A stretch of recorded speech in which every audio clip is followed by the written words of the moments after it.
Hello and welcome back to In the Corner, episode 45. I'm Cash, and we're not going to waste any time. We're going to get right into it. Chris Eubank Jr. and Conor Benn just gave us the fight of the year. I'm putting it down right now. Nothing will top that. That was one of the best fights I have ever seen live. It was incredible. It was unbelievable. Nobody expected the fight to be that good. We were expecting it to be good and didn't really know what to expect, and that was that mystery of like what's going to happen. And, I mean, everyone's talking about, these guys, people calling it a circus fight. You know, they're two different divisions. Neither of them are as good as their dads were. Neither of them ever been world champions. Chris Eubank Jr.'s father calls him a disgrace. Conor Benn is a drug cheat. All this stuff. They left all of that behind and gave us one of the best fights in the last decade. Maybe the best fight of the decade. It was unbelievable. I still can't believe how good that was. They didn't give us, most times you see 12-round war, you'll see a few good rounds in there and some other stuff. Every single round was nonstop action. I mean, I want to see the punch stats, how much both of them threw. Round 8, I think, was probably round of the year. You could also say every round after that could have been round of the year. It was unbelievable. Oh my gosh, it was incredible. I thought the right man won, first of all. I thought the scorecards were all spot on. They hit a 116, 112. I had the same. You could have had it maybe a little bit closer, but I don't think that Conor Benn wins that fight. I don't think it's a draw. I think Chris Eubank Jr. won it. But, I mean, man, the fight itself was incredible.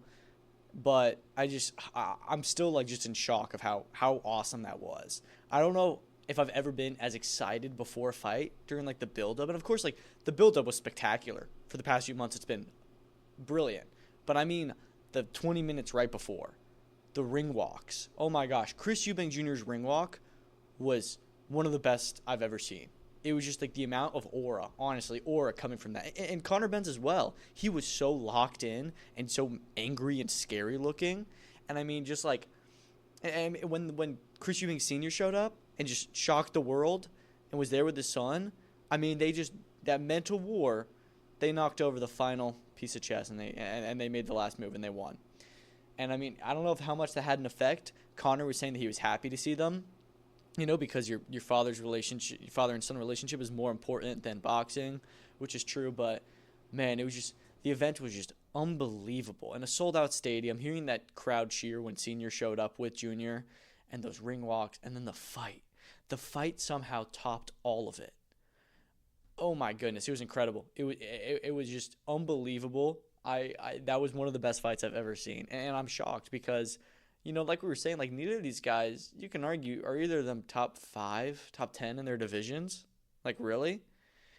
Chris Eubank Jr. is probably top 5, top 10 in middleweight.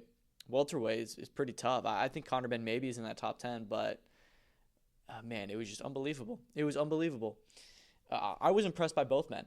I didn't think that either of them had the chin, the gas tank, the power, the experience to go that long, 12 rounds, and not stop at any point. I mean, nobody got knocked down. I was a little bit when early on we were seeing Conor Benn land those huge shots, and it kind of hurt Eubank. I was like, I can see where this is going. And then Eubank got the momentum back, and to be honest, from round 4 onwards, it was pretty much all – it was back and forth, but in terms of the scoring, it was all Eubank's momentum. It was rounds – I think it was rounds 4 through 7. I gave all of them to Eubank. They were all good rounds, but Eubank was just doing the cleaner work every round. He was throwing more. He was. And he was just – I mean, it was unbelievable, the output from both guys. And just that final round, seeing Conor Benn on the ropes would not go down. He had nothing left. So tired, still throwing back. Oh, my gosh. It was unbelievable. I think it was missing one thing, and that's after seeing them, kind of I really wanted to see that sign of respect, and I think that it is there. They both mentioned respect for each other, but we didn't get to see them dap up and hug and stuff, which I always think is important in fights like this when you have so much rivalry and beef and hatred and legacy on the line. But oh my goodness, it was incredible. I thought the event was spectacularly done. The undercard we're going to talk about, not great outside of one fight, but it was some really, really awesome stuff. It's so emotional too, just seeing what it meant. Having Chris Eubank Sr. and Nigel Benn sit next to each other ringside, right next to the ring, was awesome.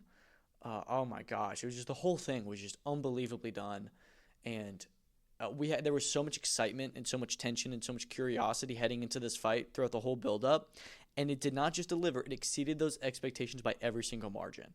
Nobody on this planet expected Chris Eubank Jr. and Conor Benn to give us one of the best fights of the decade. The best fight of the decade. Nobody expected that. And they did it. It was unbelievable. As for what's next, we're hearing a rematch. We're hearing a rematch is likely. I think that Turkey wants it. I'm sure that Conor Benn probably wants it. And we'll see if Eubank wants it. I see him trying to make some demands in that rematch. Terms are already agreed, apparently. Apparently, it was a 2-fight deal. I heard it was a rematch clause. I don't know if that's not the same thing as a 2-fight deal. So we'll see. Apparently, Turkey already has booked Tottenham Hotspur Stadium again for September, and that's when they want to do the rematch. So that is possible. I thought it was a fantastic venue. It was sold out, and the crowd was electric during the main event.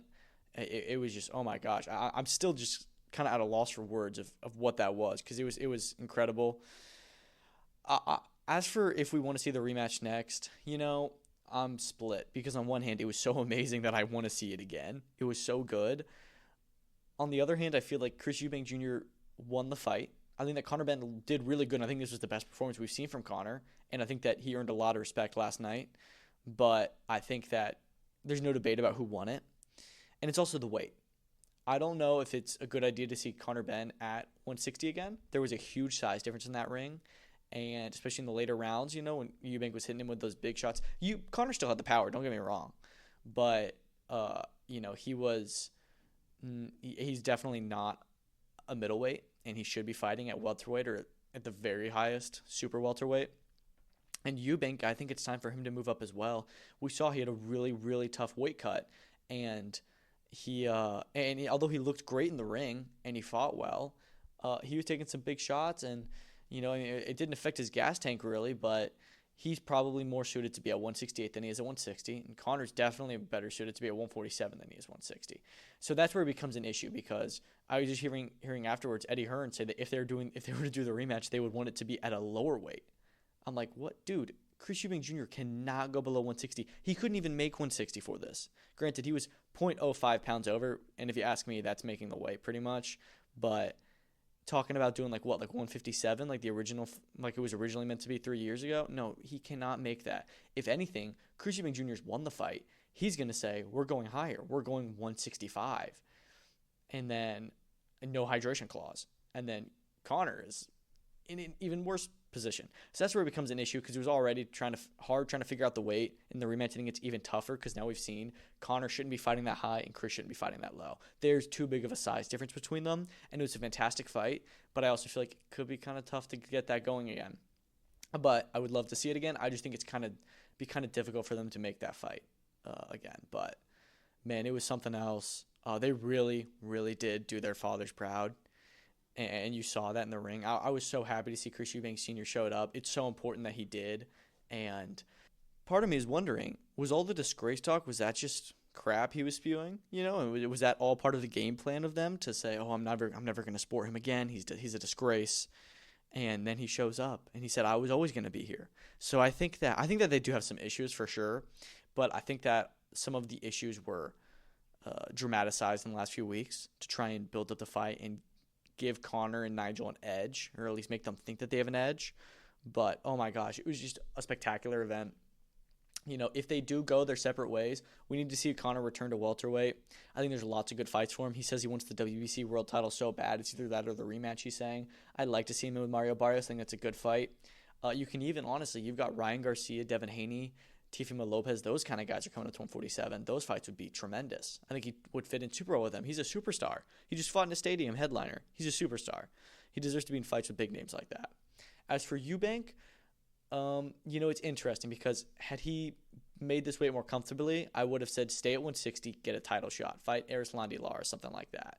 Now that he's definitely not going to stay at 160, I say it is to go to 168. We know there's only one fight he's going to try and take at 168, and that's Canelo Alvarez. As good as he looked yesterday and as much of a war he had, Canelo Alvarez will not fight the same as Conor Benn, and he will lose that fight in bad fashion.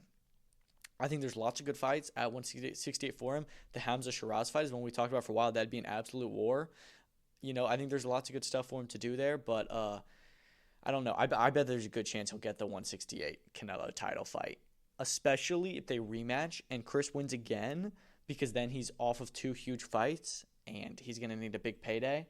And Canelo will look at him and he'll say, I can fight him? Yeah, I'll fight him. It's an easy fight for Canelo. So we'll see, but I don't know. I was very, very impressed by both men. I thought they put on a tremendous war. It was incredible. Some other stuff just from the fight. Apparently Eubank was taken to the hospital after. This was as a precaution. Ben Shalom said this morning that he's okay. There was rumors of a broken jaw. Apparently that's not the case. He was clearly concussed after the fight, and how could you not be after something like that? But they just took him there as a precaution. He's resting. He's totally fine.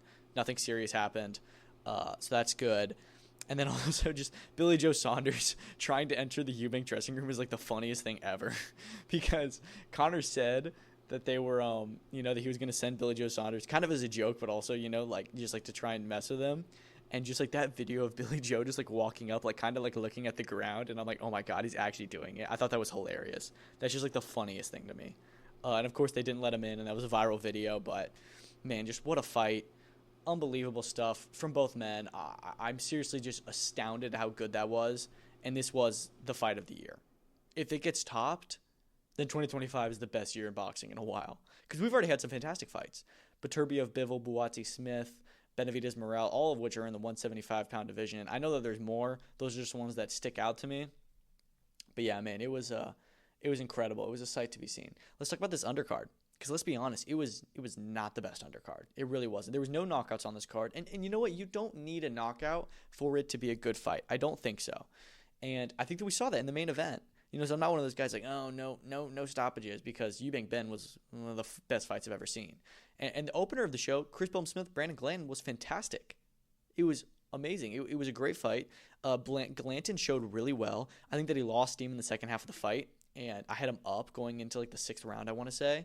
And if he had just kept that momentum, he could have really won it.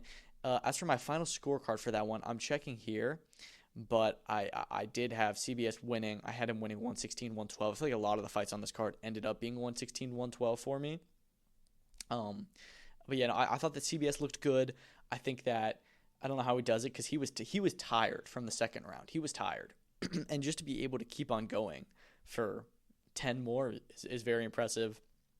Glanton did not get the win, but I think that he had a really good showing, and he's going to get called back for another big fight. He deserves another good fight, and honestly, I could see him in a world title fight. There's not that much going on at cruiserweight. I think he needs 1 or 2 more good wins, but he'll get a good opportunity next. Against who that could be, we'll talk about it, but CBS, he looked good. He's not that far off from getting another title shot. This was his first fight after the loss to Zurdo. He is still, in my eyes, the number 3 in the division. I think that he gets one more fight. We could see him in with the winner fighting for the WBC world title. We could see that next, and I wouldn't be upset. I thought it was an awesome fight, just a great war. And that was great stuff. Going into the next fight, which was also at cruiserweight, Vidal Riley looked very, very good. And that's the thing with these next 2 fights. Aaron McKenna as well. They looked fantastic. The fights themselves just weren't great. And this one wasn't great because I feel like it was a really good game plan, and it was a smart fight from Vidal, but it wasn't the most exciting fight I've ever seen. And Shev looked terrible. I don't know what was going on with him. He was such a monster a few fights ago, and granted, it's just a step up in competition. I think the Mosquea fight, he just kind of he got injured, or not injured, excuse me. He got rocked in that first or second round, and just wasn't really able to fully recover. And this fight, I think that Vidal just showed he was the superior boxer, which we knew. We knew that Vidal has serious talent. He just has never gotten to show it before. And that was the question. He's in with Shev, a huge puncher who has shown that he's fought at a higher level, and he's looked good at a higher level. Vidal has not fought above English title level before.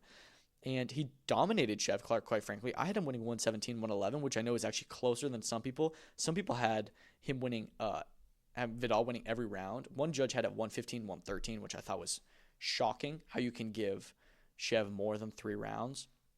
Shev did have a couple good moments where he had big shots and where at times he tried to up the pressure, but it just wasn't enough. Vidal just was boxing circles around him, and Shev looked really, really flat. I think that he needed to be more aggressive in there. And yeah, I mean, Vidal is now the British champion. As for what's next, I'd like to see Vidal versus Brandon Glanton. I don't think I saw somebody say he could fight CBS, which isn't awful. I think that could still be a good fight. The cruiserweight division is not that deep, and being British cruiserweight champion does mean something in that division, just because there's not too high of an elite. And I think that we could see Vidal in a really good fight. I don't know who there is at British level for him to fight that he hasn't already, besides Isaac Chamberlain, but that's a fight that he wins pretty easily, if you ask me, especially after seeing him against Shev. I think that we could honestly see him at European level. Leonardo Mosquera is the champion there. He beat Shev in a fantastic fight. That's a really, really good fight for Vidal. I think that he could probably win that, but it's a good test. That'd be brilliant next. Brandon Glanton even, maybe that's the big opportunity that he gets. Yeah, just a great night, great, a great showing from the cruiserweight division. And again, the fight it wasn't great, but Vidal looked great. Next fight, similar thing. Aaron McKenna, what a coming out party. Here he was with with Liam Smith. This was a very much a crossroads fight where we don't know how much Liam Smith has left. We don't know how inexperienced Aaron McKenna is. He dominated Liam Smith. He won every round of that fight. Maybe the first round is the only one you can give Liam Smith just because not a lot happened. He dropped him in the 12th with a big body shot. That was just the icing on the cake of a really good performance. And it wasn't super boring. It was just like so non-competitive that it wasn't the most exciting fight. And of course he didn't stop him, but McKenna was just, oh my gosh, he just looked spectacular. And I don't think we've ever seen him smile. He's a very serious guy. One of the judges had a 117-109. I don't know how you can give Liam Smith 3 rounds of that fight. I personally think it's time for Liam Smith to retire. After that, he doesn't look like he has a lot left. But we'll see if he actually does. McKenna looked sensational. I don't think he's ready for like a world title or anything. I'm not going to say that, but certainly he is at a very high level, and we could see him in with someone really good. I don't know who that is. Middleweight is similar to cruiserweight in that you've got a few good champions at the top, and then the rest of the division is just kind of a wild west where anybody can fight anybody, and there's so many guys trying to crack into that top 10 that it's hard to nail down who is the true top 10. So we could see him in a really good fight. Like, honestly, you put him in there with Emma Williams, that's a great fight. It really is. So we'll see what they do with him next. I hope he gets like a big promotional deal. I don't think he's with anyone at the moment, but he deserves to be. Really, really good fighter. And yeah, I was very impressed by him. And then the co-main event, Anthony Yarde, Lyndon Arthur 3. This one really was a buzzkiller of the crowd. And I'm going to be honest, it was a terrible fight. It got better as the rounds went on, but that first half of the fight was just awful to watch.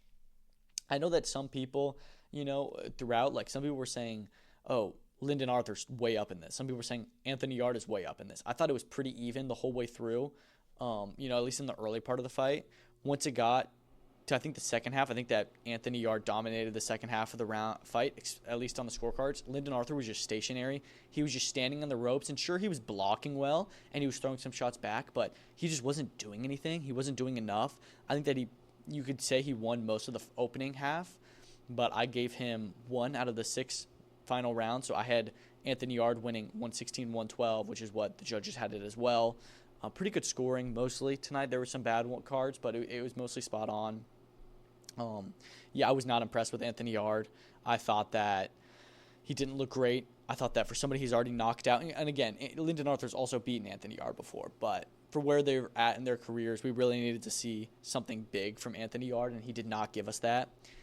And as for what's next, I mean, people before this were saying, oh, he's going to get like Callum Smith, David Benavidez, that level of guys. And even then, even before this fight, I was saying, no, he wins this. He goes in with Joshua Buatsi.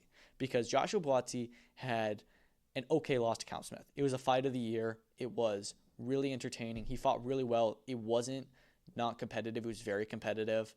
And then as for Anthony Yarde, here he was in a very competitive fight with Lyndon Arthur, a guy he's already stopped, and he just looked terrible. So I think that you do Buatsi-Yarde. Buatsi's the favorite in that fight. I really do. I think that Buatsi had a better showing in his last fight than Anthony Yarde did. And Anthony Yarde, who won his fight, and Buatsi lost his. Granted, different level of opposition, but still. And you do, as for Arthur, I think probably Ben Whitaker, if I'm being honest. We're hearing some good names for Ben Whitaker to fight next, like Dan Aziz or Willie Hutchinson or Louis Edmondson. If you ask me, those could be a jump. I think that Lyndon Arthur's good because I think that he's a good fighter. He's a good test. As you saw, he did really good against Anthony Yarde. I think that'd be a really interesting fight for them to make. But we'll see what they do. Not the best undercard. The co-main event was terrible. I was not impressed with Yarde or Arthur, really. Aaron McKenna looked spectacular. Vidal Riley looked spectacular. We'll have to see what's next for Chev Clark. He's probably dropping down the levels a little bit. I think he can maybe win another British title, but he's older. He's like 34. Don't think he's going to get a real title shot.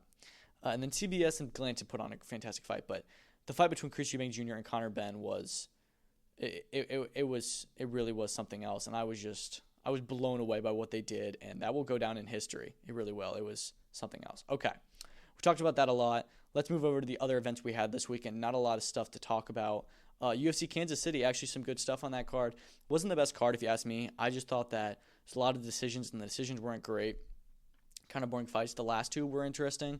That Zhang Minyang stopping Anthony Smith. First of all, how does this guy never left the first round? It's unbelievable. Those elbows were crazy. He just wouldn't stop. It was totally in the back of the head, which I thought was kind of like okay, and just absolute bloodbath. I mean, Smith was pouring down blood from the top of his head, which was scary. Then he flips off a random guy in the crowd. The UFC gave him a fantastic retirement package. I don't know if he really deserved that big of a send-off. I saw a lot of people saying he gets one, but Stipe Miocic didn't get anything. So it was a little bit interesting, but we all know how that fight was going to go. I was pretty surprised that they gave Anthony Smith that fight for his last one. Not like at least a competitive fight. They knew that was a slaughtering. So, yeah, but Zhang Mingyang likely to enter the top 15 at 205 pounds. I was very impressed by him. I think he's a very fun fighter. And we'll have to see what he does next because I think he'll be a force in the light heavyweight division. Ian Machado, Garry, Carlos Prates, spectacular fight. I really loved it. I thought it was a lot of fun. I thought that Ian Garry won. I don't think anybody's really going to argue about that. Not super hard to score. Ian Garry won the first 3 rounds. Round 4 is the one that is tough. You can go either way. I actually did go Prates to give him the last round, but I will not argue with you if you gave Garry that round. It was a masterclass from Ian Garry for the first 3.5 rounds. Total domination from striking to wrestling, everything. Carlos Prates just looked out of his depth. I think it was too green for him in his UFC career. I know he's had a lot of fights and stuff, but he's never fought at that level in the UFC. In fact, I don't know how many of the fighting nerds have yet, and I'm not trying to diss on the fighting nerds. I love them, but it's really just Kyle Barajo who's fought in like a top 10 match. This was Carlos Prates' first time against somebody like that, and he didn't look his best. I thought that he still in the second half of the fight had a really good performance, but it was just so questionable. The 5th round is the big talking point. He had Ian Garry hurt in that round, and to be honest, he was going to finish him if he just ground and pounded. Ian Garry didn't have his hands up. He was getting hurt. He was just laying on the ground, and Prates just looked so confused as to what to do. I think he was afraid to go and get on the ground with him for Ian Garry to turn over and wrestle him, but he had that so in the bag. Like, he genuinely could have won that fight in the last minute if he just tried harder. If he just threw those punches on the ground, he would have won the fight. He was so close to finishing him. But he didn't, and it was a very big missed opportunity for him. Ian Garry looked really, really good. As for me, who's next with him? Dude, it's Kamaru Usman, Joaquin Buckley. Him and Joaquin Buckley have a thing. I think that's such a good fight. It makes a lot of sense for the rankings. You give them that fight, they're very primed for a title shot. Yeah, I was really impressed with Ian Garry, and I was impressed with Carlos Prates as well. I thought that he did okay. It was just that killer instinct was just so gone in the final minute from a guy who usually has it. So that was odd. As for else on the card, Abus Magomedov beat Michel Pereira in a pretty boring fight. Nothing crazy from Pereira like we usually see. David Onama beat Giga Chikadze in a pretty good fight. It was decent. It wasn't too exciting. I did think that Onama was the right victor in that. I thought that he lost the first round, but the last 2 rounds he definitely turned the tide. Randy Brown and Nicholas Dalby was a really fun fight while it lasted with a big knockout to end it. Ikram Alaskarov looked good against Andre Muniz, first round finish. And you had some good knockouts on the prelims. Malcolm Wellmaker, fantastic knockout. That was great. Hopefully we get to see him on UFC Atlanta. Jacqueline Amarim with the submission. She looked really good on the ground. Submission artist. Really exciting to watch her wrestling. It was just a really fun card. It had a lot of really fun moments looking back on it. But I don't know what it was. Just watching the fight card, it just felt like it was going on forever. I remember I was in the middle of which I think it was the Michel Pereira Abus Magomedov, and it was just so boring. And I'm like, oh my gosh, there's still 3 fights left. I want to go to bed. It just felt like it was a really long card. But it had some good moments. BKFC 73 was in Italy on Saturday. That was a pretty fun card, I thought. You had like 4 first-round knockouts in a row. It was awesome. that was really exciting, just seeing them one after another. Last two fights, Rico Franco and Jimmy Sweeney. I didn't even know this. This was a trilogy, and they had to go to an overtime round. A lot of fun. It was pretty crazy. It was a good fight. And then Chris Camozzi and Andre Abici, this was the Rocky story. They brought up Abici to replace Lorenzo Hunt, local guy. I don't think he's ever really fought in the BKFC. And I thought he had a really good showing. I thought he won the first round. Didn't win anything after that. But he was competitive in there. He made it tough. He did get dropped in the final round. But, man, it was a pretty fun fight card. Nothing too crazy. I don't think there was any fight that I really was, astounded by, but just a lot of good highlights, and that's what BKFC is. Just a great time anytime you turn it on. And then there was Eric Tudor versus Kevin Johnson on Friday night, which was a decent card. I watched that. I thought Eric Tudor looked pretty good. It was a very competitive fight. I had him winning 96-94. I think he's missing the killer instinct, and he has a lot of boxing skills, but he just needs to kind of turn up his aggression. Justin Valoria looks very good. He's a really good prospect. And then there's also the Roy Cano pro debut. I thought he lost that fight. He was in with Larry Serrano, who I think was 3-4 or something. I thought Serrano fought really well, and Cano just didn't really know what to do. I thought that Serrano's he wasn't throwing enough. That Serrano had really good output, and I thought that he won that fight, and it was a draw. But I thought that Serrano won it. Cano did not win it, which is good that they didn't try and rob him too much. But yeah, that was an interesting one. I was gonna watch the H2O Silv card. H2O got sick day of the fight and pulled out, which sucks for him because you know how badly he wants to come back and get his career back on track, and he wasn't able to do that. So I feel for him. I hope we get to see him back soon. Hopefully he's on an MVP card, not a BLK Prime one. I did see that Amado Vargas got moved up to the main event and got a third-round stoppage, so all well and good. And somebody said, what about him versus Kermel Moten? To which Kermel Moten was just easy work, and that's true. Kermel would piece up Amado Vargas, but yeah, I still think he's a good fighter. Okay, moving on to there, let's talk about some news. We just mentioned it. Kamaru Usman, Joaquin Buckley is official for UFC Atlanta. I'm going to try and go to this card. Tickets are very expensive, so we'll see if I do, but it's a really good fight. It's one that makes a lot of sense in the welterweight division. There's a good back and forth to be had there. I think Joaquin Buckley is a very, very fun fighter to watch. I think he has a really good future at welterweight. And Kamaru Usman, was a long reigning champion. So don't hold him out. Co-main event will be Rose Namajunas versus Miranda Maverick. At flyweight, this is number 6 versus number 12, so decent matchup there. Rose Namajunas had a pretty good 2024 until she didn't and lost her last fight, so she's probably on the road back to the title shot. I like that in the co-main event, and we'll see what else gets added to that card. But yeah, Usman Buckley is a phenomenal fight. The welterweight division is giving us lots of good fights, in these next few weeks, as we just saw last night. Rafael Fiziev versus Ignacio Bahamondes has been confirmed as the main event to Jamal Hill Killer Roundtree in Baku, Azerbaijan. That's a really, really good fight at lightweight. I think that Fiziev is still in the rankings. Bahamondes is right on the brink of probably getting a ranking. Fiziev is number 11. He had a really good fight with Justin Gaethje. I think that's an awesome fight. It's going to be a war. Really excited for that. Hearing that Darius Fulgham and Bektimir Melikuziev are fighting May 30th in Las Vegas in a WBA super middleweight title eliminator. This was very surprising to me. Very, very surprising. I think that Darius Fulgham is a really good prospect and contender now, to be quite frank. And he's been, definitely working his way up to the levels. I didn't think that we were at a spot where we were going to see him in a world title eliminator. And Bektimir Melikuziev is a guy who he's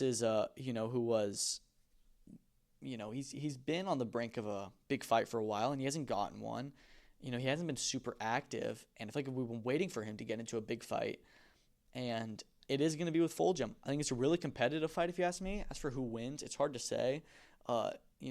Beck is still a force in the division, and it's weird that Golden Boy's making this fight because these are two guys who have serious title aspirations, and to put them in with each other is an interesting choice to me. I think Fulgham could be a little bit too fresh, but I also think that he's probably has more potential. But who knows? We'll see. I think that's a really interesting fight, and I'm looking forward to that when it gets announced. Sebastian Fundora, Xander Zayas is headed to purse bid. This is disappointing. They were not able to reach a deal, which is surprising to me because this is the new PBC and Top Rank relationship we're hearing about. I hope that they're able to iron this out and get the fight done because that's a really good one for the 154-pound division. I'd be excited to see it. MVP has an announcement for another June event on Wednesday. I'm guessing this is just another most valuable prospects card in the Career Royale. I could be wrong. We'll see what it is. I also did see that they had the Olympic, I think that they had like a gold medal emoji with it. We know they just signed Keno Marley, who's a Brazilian Olympian. Maybe it's his pro debut. Maybe they're doing a card in Brazil with him. I don't know if they would do that, but who knows? MVP's doing just crazy stuff here and there, so we'll see. They're on a really good run with these announcements, new signings, new fights, and yeah, I'm excited to see what they've got cooking up next. Matchroom have a hold on the Ford Center in Texas for July 19th. This is going to be Bam Rodriguez versus Fumilele Kafu. We've been told that it'll be in July. I think we've even heard that date. Texas makes sense. I think that Bam is from Texas. It's either Texas or Arizona. So this makes total sense. There's 1,000% what the fight's going to be. And yeah, I'm excited to see it. I want to see Bam unify. He can go undisputed at 115 or he can go up to 118 soon. But he's so young and he's already so accomplished. Just such a brilliant future ahead for him. Wilibaldo Perez versus Rene Calixto 2 is set for May 23rd in Mexico. Yeah, so these guys fought for the IBF. I want to say it's the light flyweight world title a few months ago, and it was a draw, apparently in a really good fight. I thought we were supposed to be this weekend. I thought it was put on the IBF calendar as being on Saturday, as April 26th. Then it was announced on April 26th it's going to be in May 23rd. So I don't know what's going on there, but that should be a good fight. I'm going to try and see if I'm able to watch it. Hopefully it's streamed somewhere in the U.S. So we'll see what happens there. Josh Kelly apparently is set to return on June 6th versus Flavius Biu, who's 24-1, so an okay opponent. I'm just kind of disappointed with Josh Kelly because I feel like he's not active enough, and when he is, he's not fighting the top guys. The Liam Smith fight was an interesting one, but it also wasn't in his division, and of course we didn't end up getting it. I thought that he looked mostly good against Ishmael Davis, but he's pretty good at 154. We just got to get him in like a real fight there, you know. There's so many guys at 154. It's so hard to crack into that top 10, and I think that this was seen on the IBF calendar, so I'm guessing it's some kind of regional title, secondary title. So I think he may be just working his way up there and trying to get a title shot that way, which is not a bad play for someone like him because he's not the best fighter in that division, and there's a lot of killers that aren't even the champions. So it's a tough division. Eddie Hall had an MMA fight this weekend, knocked him out in 30 seconds. That was pretty crazy. I know this was hyped up because they're both huge guys, and Eddie Hall is just a really interesting character to me. And then lastly, Patrice Evra, who's a soccer player, I think he played for Man United, is going to make his PFL debut on May 23rd on their Paris show. Really, really random. I feel like I've heard his name before. Maybe he was supposed to fight in Misfits or something, but this is odd to me. I guess he does want to do it he wants to fight in MMA, not boxing, and PFL is open to doing stuff like that. We know they have a relationship with Jake Paul, and they also have brought up guys like, what's it called? Amanda Serrano, Clarissa Shields, Savannah Marshall. People like that have fought for their MMA promotion, even though they're boxers. So they're open to doing the non-traditional fights. This is an interesting one. I'm sure it'll sell a lot of tickets. We'll see who they put them in with, but that should be an interesting one to see. Thank you so much for listening for today's episode. A big Eubank Benn breakdown. Phenomenal fight. I was seriously just astounded how good it was. The entire event, just the hype. And I mean, like, that tension when they're walking out in that sold-out stadium, and then the fight itself somehow beat all of the build-up. It was excellent. Yeah, I made a pun, but no, it was great. It really was. I loved every second of it, and we'll see if we get a rematch. I would love to see a rematch, but I also would be fine if they went their own ways and did separate things in separate divisions. But phenomenal fight, great event, and that was the first Saudi event. We've got May 2nd, the Times Square card. May 3rd, we've got the Canelo card in Saudi Arabia. So Ring Magazine and Turkey Al Sheikh, whatever, are putting on 2 huge events next week after doing 1 this week. Unbelievable that they are doing those many cards that close together, but I'm not going to complain. And then you've also got In A Way next week. Next week is going to be something else. But yeah, thank you so much for listening, and peace out.